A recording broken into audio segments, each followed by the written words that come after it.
जय राम जय जय राम बोलो श्री राम जय राम जय जय राम बोलो श्री राम जय राम जय जय राम बोलो श्री राम जय राम जय जय राम बोलो श्री राम जय राम जय जय राम। शिव पुराण के 14वें अध्याय में ब्रह्मा जी ने कहा कि ये पुत्र, अब मैं एकादशी व्रत का महत्व कहता हूँ। एकादशी तिथि सब तिथियों में श्रेष्ठ तथा उत्तम है। शिव जी को दोनों पक्षों की एकादशी प्रिय है। शुक्ल पक्ष की एकादशी में अन्न जल रहित होकर व्रत धारण करना चाहिए और उसकी विधि यह है कि प्रातः काल उठ करके नियम पूर्वक स्नान तथा शिव जी का पूजन करें। पूरा दिन शिव जी के भजन कीर्तन में बिताए। संध्या के समय पुनः स्नान करे तथा शिव जी का पूजन कर उन्हें प्रसन्न करे। शिव जी को प्रसन्नता प्रदान करने के हेतु गाल बजा बजा करके आरती उतारे।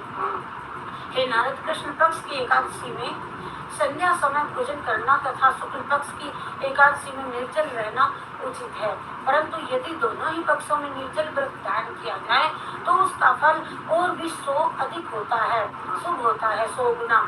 अस्तु इसे कभी भी नहीं त्यागनी चाहिए। एकादशी का व्रत रखने वाला मनुष्य संसार में संपूर्ण भोगों को भोग करके अंत में शिवपुरी को ही प्राप्त करता है। और इसके संबंध में मैं तुमसे एक कथा कहता हूँ, उसे तुम ध्यान पूर्वक सुने। और हे नारद, सूर्यवंशी राजा मानधाता ने इस व्रत को किया था। हे नारद, संयोगवश एक बार अयोध्या में बड़ा अकाल पड़ गया तथा अन्न उत्पन्न न होने के कारण प्रजा अत्यंत व्याकुल हो गई। तब सभी प्रजाजन एकत्रित होकर के राजा के समीप पहुँचे और हाथ जोड़ करके इस प्रकार प्रार्थना करने लगे कि हे पृथ्वीपति, आप इस तरह से ऐसा कौन सा तुम्हारे साथ तुमने पाप किया है जिसके कारण ये अकाल पड़ गया है और हम लोगों को भारी कष्ट भोगना पड़ रहा है। महाराज, हम लोग भूख से मरे जा रहे हैं। अस्तु आपके शरणागत हैं, आप हमारी रक्षा कीजिए और ऐसा कोई श्रेष्ठ उपाय हमें बतलाइए कि जिससे हम लोगों का कष्ट दूर होए।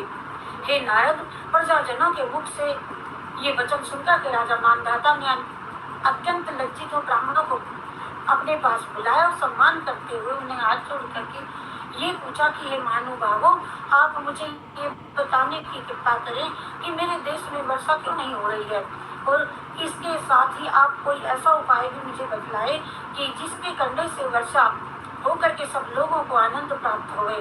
राजा की प्रार्थना सुनकर के सब लोगों ने, ब्राह्मणों ने विचार करके ये उत्तर दिया कि ये राजन, वर्षा न होने का कारण कोई हमें ज्ञात तो नहीं होता, परंतु वर्षा होने के लिए हम तुम्हें कोई उपाय बता सकते हैं। इतना कहकर ब्राह्मणों ने वर्षा होने के अनेक उपाय बताए, परंतु उन्हें करने पर भी किसी प्रकार वर्षा नहीं हुई। ये देख करके राजा अत्यंत निराश तथा निश्चिंत हो राजधानी त्याग वन को चल दिए। वहाँ लोमस नामक एक तपस्वी रहते थे। वे बड़े आत्मदर्शी तपस्वी, ज्ञानी और शिव जी के भक्त थे। राजा ने उन्हें सिद्ध जान करके बहुत प्रकार से स्तुति और प्रशंसा की उनकी। फिर हाथ जोड़ करके इस प्रकार से कहा, सर्वज्ञ प्रभु, अयोध्या में वर्षा न होने का कारण संपूर्ण प्रजा अत्यंत दुखी है। अब मैं व्याकुल होकर के अपनी राजधानी को त्याग करके यहाँ से मैं वन में आया हूँ। सौभाग्य से मुझे आपके चरणों के दर्शन प्राप्त हुए हैं। आप कृपा करके कोई ऐसी युक्ति बतलाइए कि जिससे वर्षा हो जाए। हे नारद, राजा की प्रार्थना सुनकर के लोमस ऋषि ने उत्तर दिया कि हे राजन, भगवान सदाशिव की कृपा से मैं तुम्हें वर्षा होने का एक सरल उपाय बतलाता हूँ। तुम्हें ये उचित है कि तुम अपनी संपूर्ण प्रजा सहित एकादशी का व्रत धारण करो तथा भगवान सदाशिव का पूजन करो। इस व्रत में शिव जी का पूजन करने के पश्चात ही भोजन करना चाहिए। ऐसा करने से तुम्हारे राज्य में अवश्य ही वर्षा होगी। लोमस मुनि के ये वचन सुनकर के राजा अत्यंत प्रसन्न हो अपनी राजधानी को लौट आए और फिर उन्होंने अपनी प्रजा सहित एकादशी का व्रत किया और उसके प्रभाव से खूब वर्षा हुई और इस संपूर्ण प्रजा का दुख दूर हो गया। हे नारद, इस व्रत के करने से राजा मज्जुकंद, राजा जनक तथा राजा सगरण ने भी संपूर्ण मनोकामनाओं को प्राप्त कर लिया था।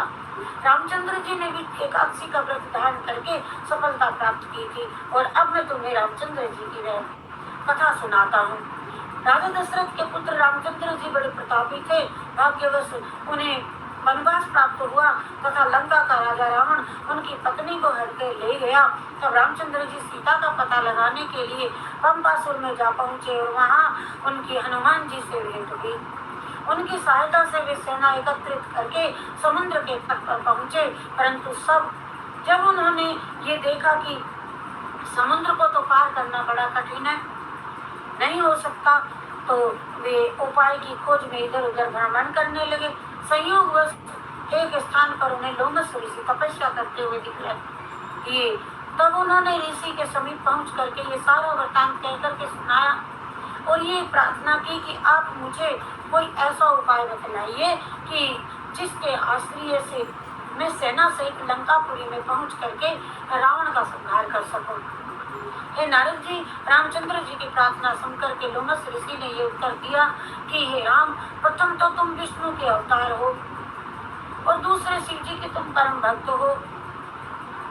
वे सभी कार्य सिद्ध तुम्हारे कर देंगे। जो भी प्राणी मनुष्य शरीर धारण करता है उसे कोई न कोई तो कष्ट उठाना ही पड़ते हैं और इसीलिए तुम्हें भी ये दुख हुआ है क्योंकि तुम मनुष्य का शरीर धारण करके प्रकट हुए हो। अब तुम्हें उचित है कि तुम एकादशी का व्रत करो और शिव जी को प्रसन्न करके कुछ दिन फलाहार करो। शुक्ल पक्ष की एकादशी में निर्जल व्रत करने तथा शिव गिरिजा का ध्यान करने से तुम्हारी सिद्धि प्राप्त होगी। और वेद और पुराणों का ये कथन है कि एकादशी के समान फलदायक दूसरा और कोई व्रत नहीं है। वेदों शास्त्रों में ये कहा गया है कि ये नारद लोमस ऋषि की शिक्षा अनुसार रामचंद्र जी ने एकादशी व्रत धारण किया। उस व्रत के प्रभाव से उन्होंने समुद्र पर सेतु बांधा तथा शिवलिंग की स्थापना की और शिव जी को प्रसन्न किया। तदुपरांत वे अपनी सेना सहित लंका में जा पहुंचे और उन्होंने रावण को वंश सहित मार डाला। और एकादशी का व्रत ऐसा ही फल देने वाला है। ये व्रत विष्णु जी तथा शिव जी दोनों को कहा गया है और इस व्रत को करने से शिव जी तथा विष्णु जी दोनों ही प्रसन्न होते हैं और इस व्रत का महत्व सुनने से भी दोनों लोगों में आनंद की प्राप्ति होती है। जय जय भोले भंडारी, जय जय भोले भंडारी, जय जय भोले भंडारी, जय जय भोले, ओ जय जय भोले भंडारी, जय जय भोले भंडारी, जय जय भोले भंडारी, जय जय भोले। बोलिए जय शिव शंकर भगवान की। अब 15वें अध्याय में शिव पुराण में ब्रह्मा जी ने कहा, नारद, अब मैं अष्टमी के व्रत का महत्व तुम्हें बतलाता हूँ। कहता हूँ तुम्हें ध्यान पूर्वक सुनो। अष्टमी का व्रत प्रत्येक मास में करना चाहिए। भाद्रपद मास के शुक्ल पक्ष की अष्टमी को शिव पूजन की विधि इस प्रकार से है कि प्रदोष काल में दूब लेकर के आवे, शिव जी का पूजन करे। तदुपरांत फल फूल धूप एवं बिल पत्र शिव जी के ऊपर चढ़ा करके अर्ध नैवेद्य दही चावल और लावा समर्पित करे। इस प्रकार शिव जी का पूजन करने से कोई पाप नहीं रह जाता। पूजन करने वाले का शरीर अत्यंत तेजस्वी हो जाता है तथा उसे सभी मनोरथों की प्राप्ति होती है। पूजन करने वाले को ये चाहिए कि वह शिव जी की प्रसन्नता के हेतु दंडवत प्रणाम करे तथा अनेक प्रकार की स्तुति करता हुआ उनके गुण और चरित्रों का पठन पाठन एवं श्रवण करे। इस व्रत में शिव जी का पूजन करने के उपरांत ब्राह्मणों को भोजन कराना चाहिए, तत्पश्चात स्वयं बिना नमक का भोजन करना चाहिए। हे नारद, इस प्रकार से भाद्रपद की अष्टमी को जो लोग व्रत रखते हैं उनके सभी दुख नष्ट हो जाते हैं। इस व्रत के कारण ब्रह्म हत्या का पाप भी नष्ट हो जाता है। अष्टमी के दिन दुर्गा अष्टमी का व्रत शिव जी को अत्यंत प्रिय है। चारों वर्णों को इस व्रत को धारण करने का अधिकार भी है। सब वर्णों की स्त्रियां भी इस व्रत को कर सकती हैं। हे नारद, मार्गशीर्ष अथवा गहन मास के कृष्ण पक्ष में इस व्रत को निर्जला रह करके धारण करना चाहिए। अगहन मास की अष्टमी का व्रत कलाष्टमी व्रत के नाम से प्रसिद्ध है और इसी दिन दोपहर के समय भैरव जी ने भी जन्म लिया था। अतः इस व्रत को भैरव व्रत भी कहते हैं और यह सब व्रतों का राजा तथा चारों फलों को प्रदान करने वाला है। भैरव व्रत करने वाले को संसार में कोई भी वस्तु अलग नहीं रहती। इस व्रत को करके अनेक लोगों ने भी मुक्ति प्राप्त की है। यह व्रत करने की विधि, इस व्रत को करने की विधि ये है कि मध्याह्न दोपहर के समय उत्सव करके रात्रि के चारों पहर जागरण में बितावे तथा हर पहर के शिव जी का पूजन करता रहे और दूसरे दिन प्रातः काल होने और स्नान करके भगवान सदाशिव का पूजन करे तथा ब्राह्मणों के छोटे छोटे 8 बालकों को भोजन करवावे।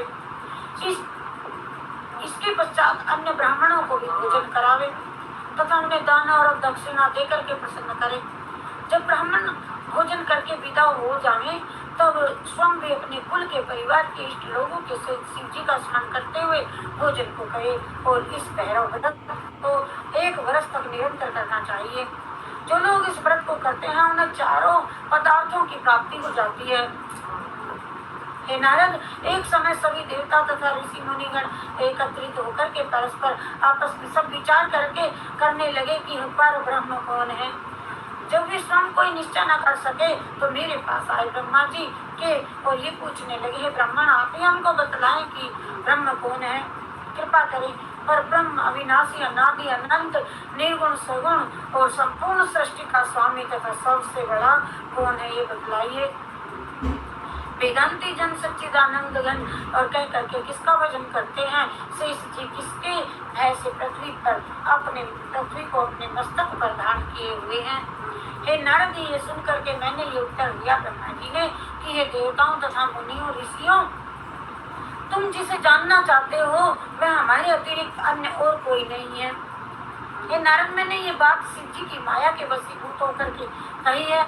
अस्तु, मेरी इस बात को सुनकर के विष्णु जी अत्यंत क्रुद्ध हुए और फिर विश्वम शिव जी की माया के वशीभूत होकर के मुझसे इस प्रकार कहने लगे, केवल नामों के बल इतराना ही तुम्हें शोभा नहीं देता। ये सच पूछा जाए तो पर ब्रह्म हमारे अतिरिक्त अन्य कोई और नहीं है। ऐसा कहने लगे। वेद का अर्थ न समझ पाने के कारण तुम उल्टे वचन कहे जा रहे हो। नारद, इस समय इस विषय को लेकर के मुझ में तथा विष्णु जी में बहुत विवाद होने लगा। तब हम दोनों ने ये निश्चय किया कि इस संबंध में वेदों से ही क्यों न पूछ लिया जाए। अस्तु, जब हमने वेदों से पूछा कि तुम परब्रह्म किसे कहते हो, तब उन्होंने ये उत्तर दिया कि हे ब्रह्मा तथा हे विष्णु, सुनो, परब्रह्म तो केवल भगवान सदाशिव ही हैं। वे तीनों गुणों से भिन्न हैं और वेदों के मुख से उनके इस शब्द को सुन करके हम दोनों अत्यंत क्रुद्ध हो गए कि वे तीनों गुणों से भिन्न हैं तथा उन्हीं के अंगों द्वारा तुम दोनों की उत्पत्ति हुई है। हे ब्रह्मा तथा हे विष्णु, तुम वेदों के वचन को असत्य समझते हो, ये उचित नहीं है। तुम्हें संसारी जीवों के समान सत्य मार्ग को भुला करके संशय में नहीं पड़ना चाहिए।